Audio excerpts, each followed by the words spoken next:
Alors, on le savait, la visite de Benjamin Netanyahou à la Maison-Blanche n'était pas banale. Donald Trump avait, d'ailleurs, il y avait eu des fuites, là. Ça avait été publié dans les journaux en fin de semaine aux États-Unis, probablement volontairement par la Maison-Blanche. Le plan, il disait 21 points. Si vous avez lu les journaux en fin de semaine, on parlait de 21 points. Ça a été ramené à 20. Mais on avait un plan de paix. On voulait le faire accepter par Netanyahou, par Israël, pour ensuite le soumettre au Hamas. Il faut le faire accepter par les deux parties. Je ne vous passerai pas les points un par un. Ce serait long et fastidieux, là, 20 points. Mais, je veux dire, résumer, regrouper, essayer de vous donner une idée. Parce que je sais que beaucoup de gens ont à l'esprit le plan un peu ridicule qui avait circulé de faire une côte d'Azur avec Gaza puis des plages, des gros hôtels. C'est plus ça. Là, on a un plan sérieux, crédible, assez pour donner des espoirs de paix, sincèrement. Je pense que oui. La balle est dans le camp du Hamas à ce point-ci. D'abord, les conditions immédiates, là, les choses qui changent immédiatement. D'abord, échange d'otages et de prisonniers.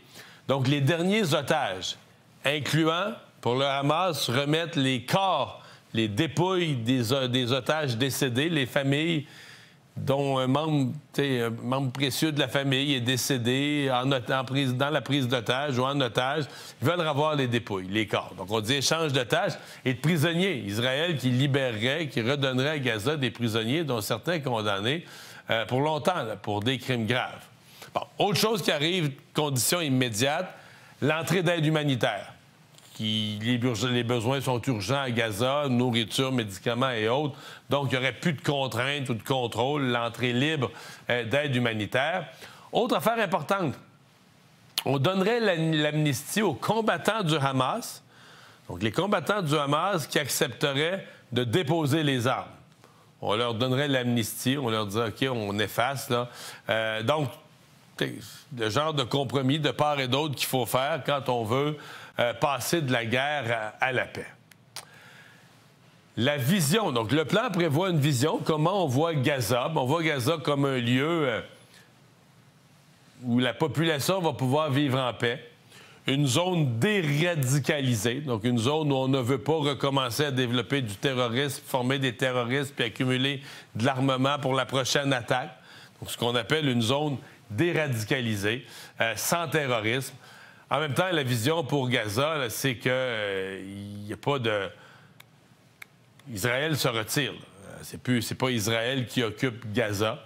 Israël se retire. C'est vraiment une reconstruction qu'on veut dans l'intérêt de la population. Donc, aucun déplacement de forcé. Tous ces scénarios où on allait sortir la population de Gaza par millions, ça, c'est fini, là. Donc, les Gazaouis peuvent rester chez eux. Pas d'occupation d'Israël sur place.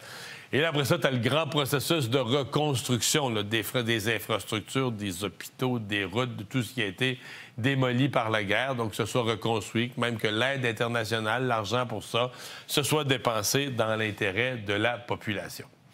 Alors, pour procéder à ça, pour faire ça, on a cette idée, qui est une des 20 conditions, d'une espèce de gouvernement ou d'une administration transitoire qui serait pilotée par Tony Blair, l'ancien premier ministre britannique. C'est lui qui conduirait ça, avec, dans ce gouvernement transitoire, un représentant de la Palestine, un représentant du monde arabe, Tony Blair. On essaierait d'avoir une administration qui puisse gérer l'aide internationale, qui puisse gérer la reconstruction, qui puisse mettre en place le début du commencement d'une administration palestinienne, ce qui pourrait conduire éventuellement, parce que généralement, ce genre de reconstruction, on dit que ça doit conduire à des élections libres et démocratiques. Dans quel délai on pourrait arriver à ça? Mais là, on parle au moins d'un gouvernement transitoire pour 3 ans, pour s'assurer là, de la reconstruction ou du début de la reconstruction. La sécurité maintenant du territoire. Comment on assure la sécurité du territoire? Bien, retrait progressif de l'armée israélienne, qui pour l'instant est en Cisjordanie, qui est à Gaza évidemment. Retrait progressif de l'armée israélienne et la paix assurée par une force de paix internationale.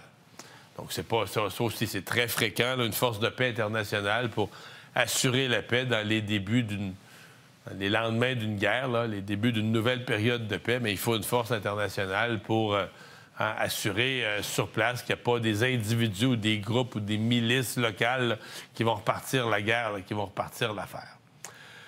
Dans les perspectives d'avenir, Et c'est là qu'on imagine le compromis qu'on a arraché, entre autres, à Netanyahou, à Israël. Il n'y a pas, tu sais, ce qu'avait demandé le Canada, la France, la reconnaissance d'un État palestinien, on n'est pas là. Mais il y a clairement, c'est la dernière des conditions, la porte ouverte pour le futur à la création d'un État palestinien. Donc, c'est dans l'accord qu'on garde la porte ouverte, on garde l'avenir ouvert pour la création d'un État palestinien. C'est quand même une condition qui est moins immédiate que les autres et qui est moins opérationnelle dans l'immédiat, mais qui est quand même importante. Importante aussi pour le Hamas, dans l'idée d'accepter l'entente, cette idée qu'il puisse y avoir un État palestinien. Le problème, c'est que le Hamas, je comprends qu'ils ont été frappés très durement ces dernières années, mais c'est un groupe qui ne reconnaît même pas l'État d'Israël. C'est un groupe qui ne veut pas la cohabitation pacifique entre la Palestine et Israël. C'est un groupe qui veut détruire Israël. Alors, ce qui fait dire à certains experts, il pourrait, même si l'entente paraît logique, le Hamas pourrait la refuser. Ce qui nous amène donc à cette grande question. Hier, Trump a fait accepter l'entente par Netanyahou, mais en même temps, a renvoyé la balle dans le camp du Hamas. Là. Trump parle de quelques jours, 3 ou 4 jours, pendant lesquels le Hamas doit décider. Est-ce qu'on accepte cette entente-là?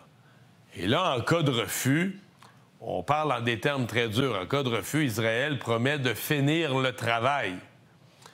Et on comprend que ça finir le travail avec l'accord des Américains. Donc, ça veut dire potentiellement même une intensification là, des actions armées d'Israël sur le territoire palestinien.